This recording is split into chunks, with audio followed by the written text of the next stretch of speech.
আমার স্নেহের ছাত্র ও ছাত্রীরা, আজ আমি তোমাদের জন্য নিয়ে এসেছি একাদশ শ্রেণীর বাংলা পাঠ্যাংশ আদরণী গল্পের দ্বিতীয় পর্ব নিয়ে।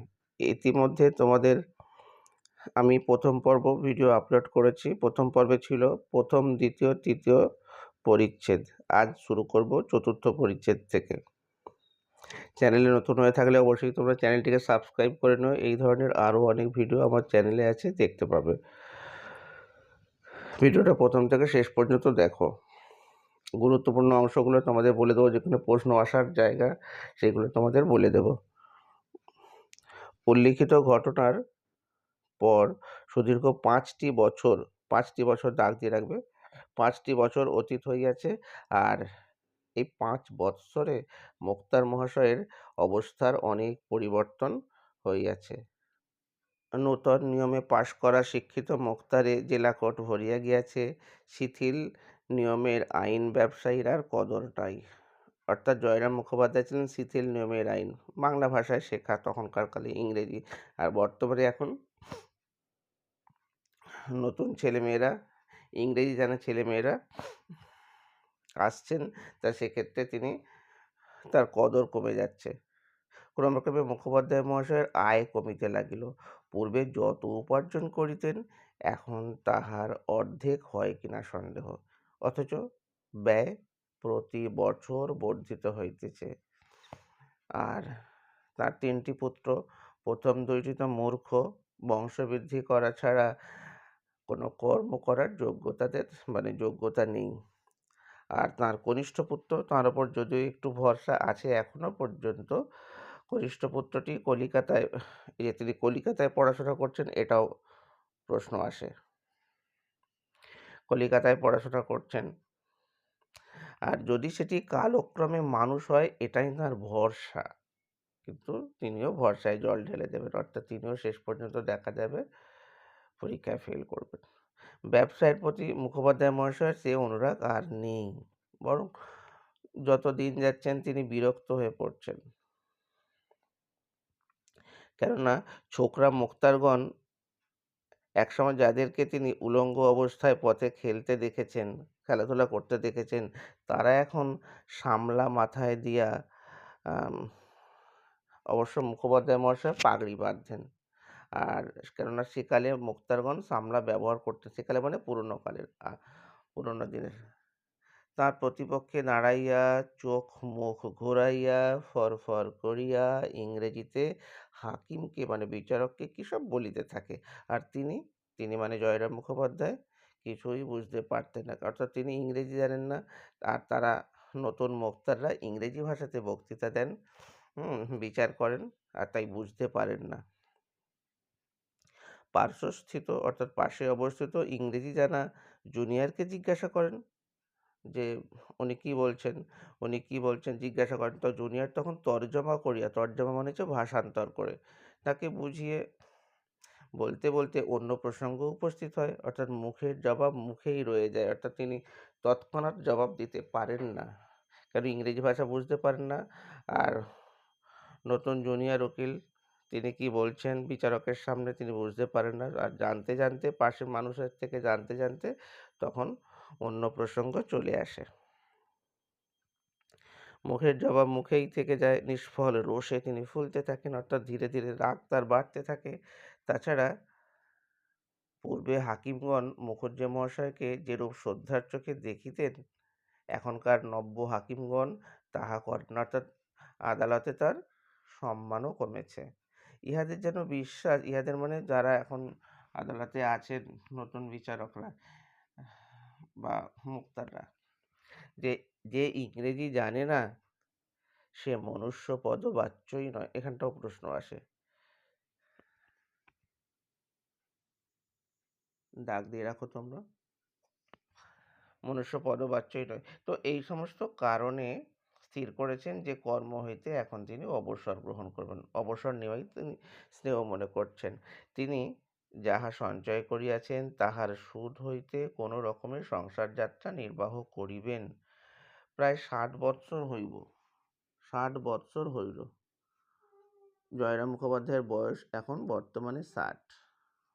তাই তিনি এখন ভাবছেন যে চিরকালই কি খাটবেন? বিশ্রামের কি সময় নেই? বড় ছেলেটা যদি মানুষ হতো, তো ৳২ যদি রোজগার করতে পারত, তাহলে হয়তো একদিন কোনো কালে হয়তো মুখোপাধ্যায় মশাই অবসর নিতেন কাজ থেকে। এখন বাড়িতে বসে তিনি কি করতেন? তিনি এখন বাড়িতে বসে এই যে হরিনাম করতেন। এগুলো সব দাগ দিয়ে রাখো, প্রশ্ন আসে এই জায়গাগুলো থেকে। কিন্তু আর বেশি দিন চলে না, অর্থাৎ আদালতে আর তিনি যাবেন না, মনে মনে স্থির করেই নিচ্ছেন। তথাপি আজি কালি করিয়া আরও একটা বছর কেটে গেল। এই যে 1 বছর কেটে গেল, সেটাও প্রশ্ন আসে। যেহেতু তোমাদের 1 নম্বরের প্রশ্ন আসে, ভালো করে টেক্সটগুলো লাইন বাই লাইন খুঁটিয়ে পড়বে তোমরা। এই সময় দায়রায় একটি খুনি মোকদ্দমা উপস্থিত হইল, আর সেই মোকদ্দমায় আসামি জয়রাম মুখোপাধ্যায়কে নিজ মোক্তার নিযুক্ত করিল। একজন নূতন ইংরাজ জজ আসিয়াছেন, আর তাহারই এজলাসে বিচার হবে। 3 দিন যাবৎ মোকদ্দমা চলল, এটাও আন্ডারলাইন করে দাগ দিয়ে দিলাম। প্রশ্ন আসে, কতদিন ধরে সেই মোকদ্দমা চলেছিল? অবশেষে মোক্তার মহাশয় উঠিয়া জজ সাহেব ও বাহাদুর ও এসে সাবগণ বলিয়া বক্তৃতা আরম্ভ করিলেন। দাগ দিয়ে রাখলে বুঝতেই পারছো, গুরুত্বপূর্ণ লাইন, প্রশ্ন আসার, উত্তর লেখার। বক্তৃতা শুরু করলেন। বক্তৃতা শেষে এসেসারগণ মহাশয়ের মক্কেলকে নির্দোষ সাব্যস্ত করিলেন এবং জজ সাহেবও তাহাদের অভিমত স্বীকার করিয়া আসামিকে অব্যাহতি দিলেন, মানে মুক্তি দিলেন। জজ সাহেবকে সেলাম করিয়া মোক্তার মহাশয় নিজ কাগজপত্র বাঁধিতেছেন, এমন সময় জজ সাহেব পেশকারকে জিজ্ঞাসা করলেন, এই উকিলটির নাম কি? কে কাকে এই কথা বলেছিল? প্রশ্ন আসে, এই উকিলটির নাম কি? পেশকার সাহেব তখন বললেন, ওনার নাম তো জয়রাম মুখার্জি, উনি তো উকিল নন, উনি একজন মোক্তার। তখন বিচারক প্রসন্ন হাস্যের সহিত জজ সাহেব জয়রামের প্রতি চাহিয়া বললেন, আপনি মোক্তার? জয়রাম তখন বললেন, হ্যাঁ হুজুর, আমি আপনার তাবেদার, অনুগত ব্যক্তি। জজ সাহেব পূর্ববৎ বললেন, আপনি মোক্তার? আমি তো মনে করেছিলাম আপনি উকিল। যেরূপ দক্ষতার সহিত আপনি মোকদ্দমা চালাইয়াছেন, আমি ভাবিয়াছিলাম আপনি এখানকার একজন ভালো উকিল। এই কথাগুলি শুনিয়া মুখোপাধ্যায়ের সেই ডাগর চক্ষু দুইটি জলে পূর্ণ হইয়া গেল। হাত দুটি জোর করিয়া কম্পিত কণ্ঠে বলিলেন, না হুজুর, আমি উকিল নহি, আমি একজন মোক্তার মাত্র, তাও সেকালের শিথিল নিয়মের একজন মূর্খ মোক্তার। ইংরেজি জানি না হুজুর। আপনি আজ আমার যে প্রশংসা করিলেন, আমি জীবনের শেষ দিন অবধি তাহা ভুলিতে পারিব না। এই বুড়া ব্রাহ্মণ আশীর্বাদ করিতেছে, আপনি হুজুর হাইকোর্টের জজ হউন। বলিয়া ঝুঁকিয়া শিলাম করিয়া মোক্তার মহাশয় এজলাস হইতে বাহির হইয়া আসিলেন। ইহার পর তিনি আর কাছারি যাননি। পঞ্চম পরিচ্ছেদ শুরু হচ্ছে। ব্যবসা ছাড়িয়া কায়ক্লেশে, মানে কষ্টে সৃষ্টে মুখোপাধ্যায়ের সংসার চলতে লাগলো। তবে ব্যয়ে যে পরিমাণ সংকোচ করিবেন ভাবিয়াছিলেন, শত চেষ্টাতেও হইয়া ওঠে না। সুদের সংকুলান হয় না, মূলধনে হাত পড়িতে লাগিল, কোম্পানির কাগজের সংখ্যা কমিতে লাগিল। অর্থাৎ এখন বসে বসে ঘরে বসে বসে পুরো সংসারটাকে চালানোর দায়িত্ব তাঁর। তো একদিন কি হলো, একদিন প্রভাতে মুক্তার মশাই বৈঠকখানে বসে নিজের অবস্থার কথা চিন্তা করছেন। এমন সময় মাহুতকে, আদরিণীকে যিনি দেখাশোনা করেন, মাহুত আদরিণীকে লইয়া নদীতে স্নান করাইতে গেল। অনেক দিন হইতেই লোকে তাঁকে বলছেন, আরে হাতিটি আর কেন, ওকে বিক্রি করে ফেলুন, অন্তত মাসে 30-40 টাকা বেঁচে যাবে। দাগ দিয়ে রাখো, 30-40 টাকা বেঁচে যাবে।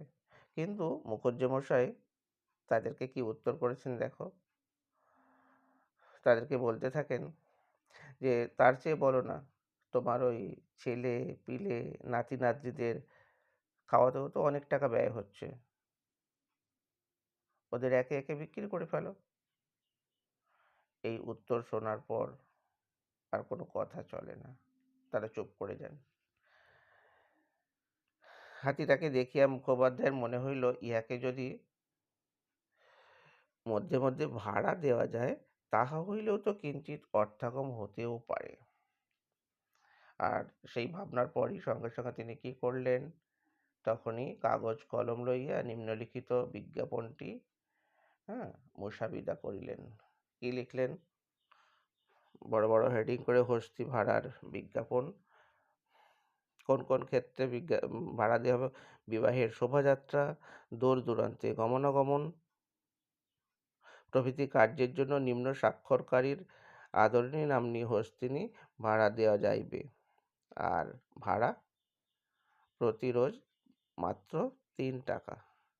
তার সঙ্গে হস্তিনীর খোরাকি 1 টাকা, আর মাহুতের খোরাকি ইত্যাদি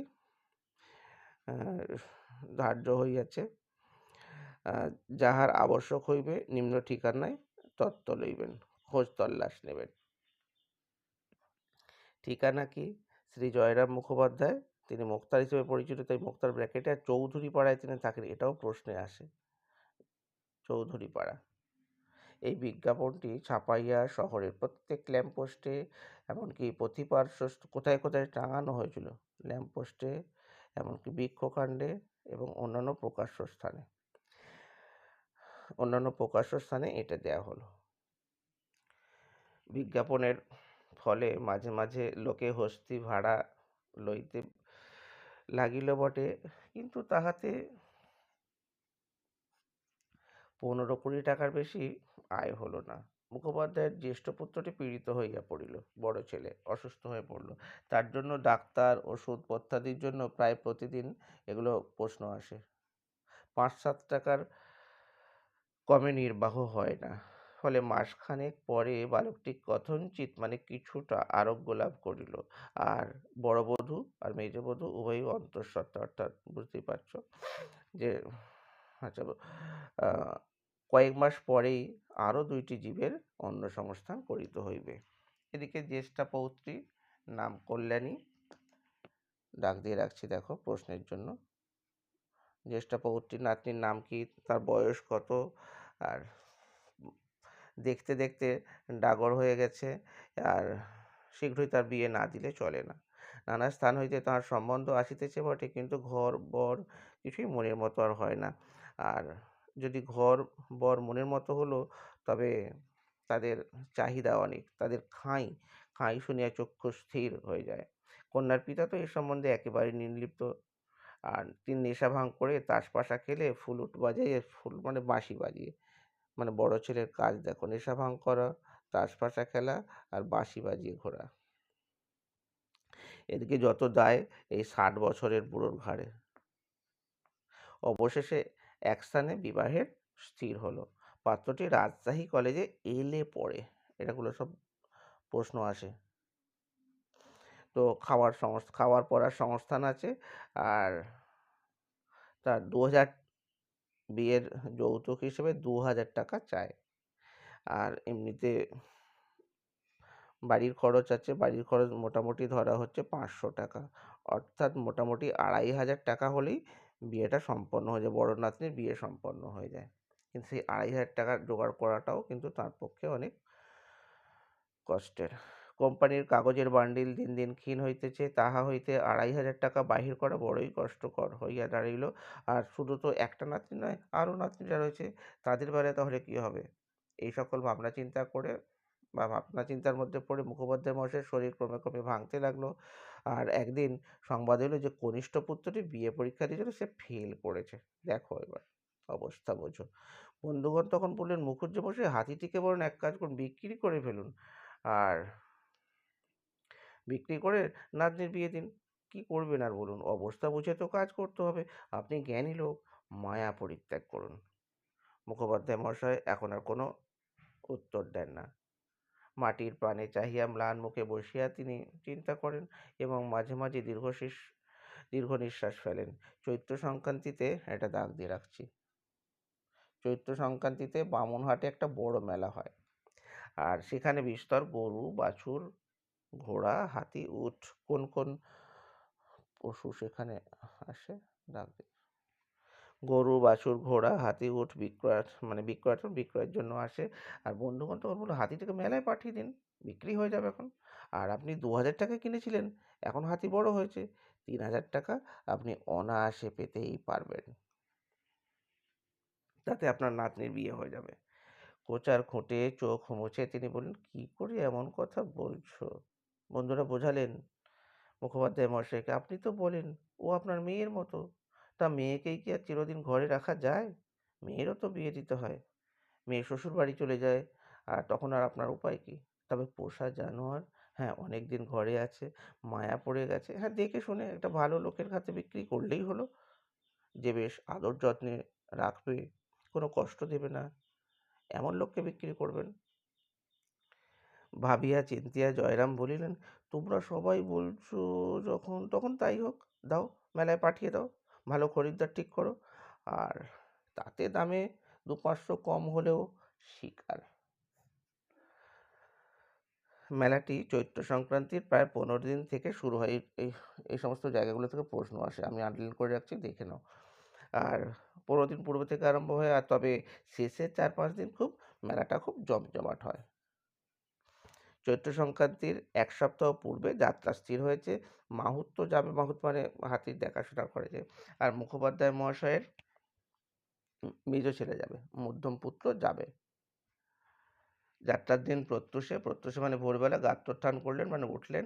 যাওয়ার পূর্বে হস্তি ভোজন করছে। বাড়ির মেয়েরা, বালক বালিকাগণ সজল নেত্রে কাঁদছে, কষ্ট হচ্ছে। বাগানে হস্তির কাছে দাঁড়িয়ে আছে, আর করম পায়ে দিয়ে মুখোপাধ্যায় মহাশয় সেখানে গেলেন, সেখানে গিয়ে দাঁড়ালেন। আর পূর্বদিন 2 টাকার রসগোল্লা 2 টাকার রসগোল্লা এনে রেখেছিলেন, হাতিকে মিষ্টি মুখে বিদায় দেবেন, এনে রেখেছিলেন। ভৃত্য সেই হাঁড়ি হাতে করে নিয়ে এলেন। আর ডালপালা প্রভৃতি মামুলি খাদ্য শেষ হইলে মুখোপাধ্যায় মহাশয় স্বহস্তে মুঠো মুঠো করে রসগোল্লা তার হস্তিনীকে খাওয়ালেন। আর শেষে তার গলার নিম্নে হাত বোলাতে বোলাতে বললেন, আদর, যাও মা, বামুনহাটের মেলা দেখে এসো। কি বলে সম্বোধন করেছিলেন? আদর বলে সম্বোধন করেছিলেন। বামুনহাটের মেলা দেখে এসো, দেখো বিক্রি করতে পাঠাচ্ছেন, দেখে আসতে বলছেন। প্রাণ ধরিয়া বিদায় বাণী উচ্চারণ করিতে পারিলেন না। উদ্বেল মুখ দুঃখে এই ছলনাটুকুর আশ্রয় নিত। কোন ছলনা? কেন না, মেলা দেখে আসতে বললেন। ষষ্ঠ পরিচ্ছেদ। কল্যাণীর বিবাহের সমস্ত কথাবার্তা এদিকে পাকা হয়ে গেছে। 10ই জ্যৈষ্ঠ শুভ কার্যের দিন স্থির হয়েছে। আর পয়লা বৈশাখ মশমশ করে দেখা গেল, পয়লা বৈশাখ সন্ধেবেলা মশমশ করে আদরণী ঘরে ফিরে এলো, অর্থাৎ বিক্রি হয়নি।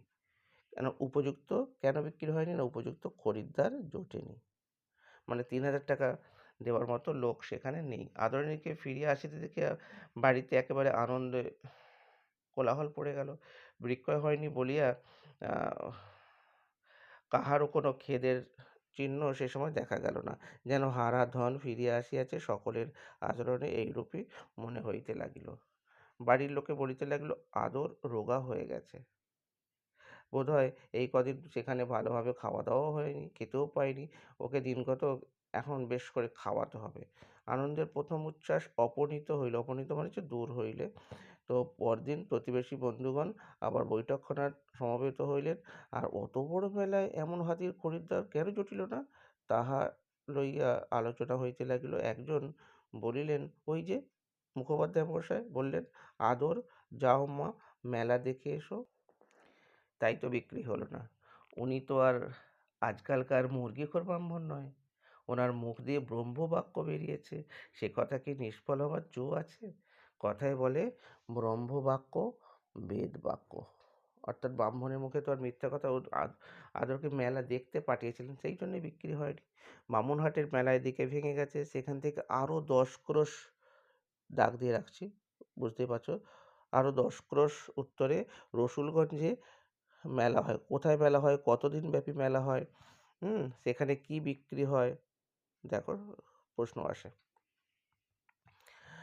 আর যে সকল মহিষাদি বামুনহাটে বিক্রি হয় নাই, সেসব রসুলগঞ্জে গিয়ে আবার জমে, আর সেখানে আদরণীকে পাঠানোর পরামর্শ হলো। আজ আবার আদরণী মেলায় যাবে। আজ আর বৃদ্ধ তার কাছে গিয়া বিদায় সম্ভাষণ করিতে পারিলেন না। রীতিমতো আহারাদির পর আদরণী বাহির হইয়া গেল। কল্যাণী আসিয়া বলল, দাদামশাই, আদর যাওয়ার সময় কাঁদছিল। মুখোপাধ্যায় মশাই শুয়েছিলেন, উঠে বসলেন, বললেন, কি বললি, কাঁদছিল? হ্যাঁ দাদামশাই, যাওয়ার সময় তার চোখ দিয়ে টপ টপ করে জল পড়তে লাগলো। বৃদ্ধ আবার ভূমিতে পড়িয়া দীর্ঘশ্বাসের সহিত বলিতে লাগলেন, জানতে পেরেছে ওরা অন্তর্যামী কিনা। ডাক দিলাম। ওরা বলতে কারা? আদরিনী। ওরা অন্তর্যামী কিনা ও বাড়িতে যে আর ফিরে আসবে না সেটাও জানতে পেরেছে। নাতনি চলিয়া গেলে বৃদ্ধ শাস্ত্র নয়নে তিনিও কাঁদছেন, আপন মনে বলিতে লাগলেন, যাবার সময় আমি তোর সঙ্গে দেখাও করলাম না, সে কি তোকে অনাদর করে? না মা, তা নয়, তুই তো অন্তর্যামী, তুই কি আমার মনের কথা বুঝতে পারিসনি? খুকির বিয়েটা হয়ে যাক, তারপর তুই যার ঘরে যাবি, তাদের বাড়ি গিয়ে আমি তোকে দেখে আসবো। তোর জন্য সন্দেশ নিয়ে যাব, রসগোল্লা নিয়ে যাব। কি কি নিয়ে যাবার কথা? তিনি সন্দেশ, রসগোল্লা। আর যত দিন বেঁচে থাকবো তোকে কি ভুলতে পারবো? মাঝে মাঝে গিয়ে তোকে দেখে আসবো। তুই মনে কোনো অভিমান করিস নে মা। সপ্তম এবং শেষ পরিচ্ছেদ। পরদিন বিকালে একটি চাষি লোক একখানি পত্র আনিয়া মুখোপাধ্যায় মহাশয়ের হস্তে দিল। বিপদ। পত্র পাঠ করিয়া বাপনের মাথায় বজ্রাঘাত হইল। পদ্মপুত্র লিখিয়াছে, বাটি হইতে 7 ক্রোশ দূরে। দাগ দিলাম, এখানটা বুঝতে পারছো, বাড়ি থেকে 7 ক্রোশ দূরে, কেন 10 ক্রোশ যেতে হবে, 7 ক্রোশ দূরে কাল বিকালে আদরণী অত্যন্ত পীড়িত হয়ে পড়ে, সে আর পথ চলতে পারে না। রাস্তার পাশে একটা আম বাগানে, এগুলো প্রশ্ন আসার জায়গা, আম বাগানে শুয়ে পড়েছে, আর পেটে তার অসহ্য ব্যথা বেদনা হচ্ছে, সুরটা উপর দিকে তুলে কাতর স্বরে আর্তনাদ করছে। মাহুত যথাবিদ্যা সমস্ত রাত্রি চিকিৎসা করিয়াছে, কিন্তু কোনো ফল হয়নি। বোধহয় আদরণী আর বাঁচবে না। আর আদরণী যদি মরে যায়, তবে তাহার শবদেহ প্রথিত করিবার জন্য নিকটেই একটু জমির বন্দোবস্ত লইতে হইবে। সুতরাং কর্তামহাশয়ের অবিলম্বে আসা আবশ্যক। বাড়ির মধ্যে গিয়া উঠানে পাগলের মতো পায়চারি করিতে করিতে বৃদ্ধ বলিতে লাগলেন, আমার গাড়ির বন্দোবস্ত করে দাও, আমি এখনই বেরোবো। আদরের অসুখ যন্ত্রণায় সে ছটফট করছে, আমাকে না দেখতে পেলে সে সুস্থ হবে না, আমি আর দেরি করিতে পারিব না। তখনই ঘোড়ার গাড়ির বন্দোবস্ত করিতে লোক ছুটিল। বন্ধুরা না সরি বধূরা অনেক কষ্টে বৃদ্ধকে একটু দাগ দিলাম দাগ দিয়ে রাখলাম, একটু মাত্র দুগ্ধ পান করাইতে সমর্থ হইলেন। রাত্রি 10টার সময় গাড়ি ছাড়িল।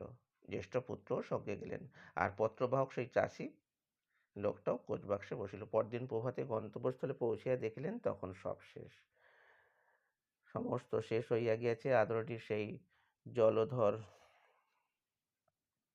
বর্ণ বিশাল দেহখানি আম্রবনের ভিতর পতিত রহিয়াছে, আর তাহা আজ নিশ্চল নিষ্পন্দ। বৃদ্ধ ছুটিয়া গিয়া হস্তিনী শবদেহের নিকট লুটাইয়া পড়িয়া তাহার মুখের নিকট রাখিয়া কাঁদিতে কাঁদিতে বারংবার বলিতে লাগলেন, অভিমান করে চলে গেলি মা, তোকে বিক্রি করতে পাঠিয়েছিলাম বলে তুই অভিমান করে চলে গেলি। ইহার পর 2টি মাস মাত্র মুখোপাধ্যায় মহাশয় জীবিত ছিলেন, অর্থাৎ তিনিও 2 মাস পরে মারা যান। ভিডিওটা শেষ পর্যন্ত দেখার জন্য তোমাদের অসংখ্য ধন্যবাদ। ভালো লাগলে বন্ধুদের মাঝে শেয়ার করে দিও, কমেন্ট করে জানাতে ভুলবে না ভিডিওটা কেমন হয়েছে।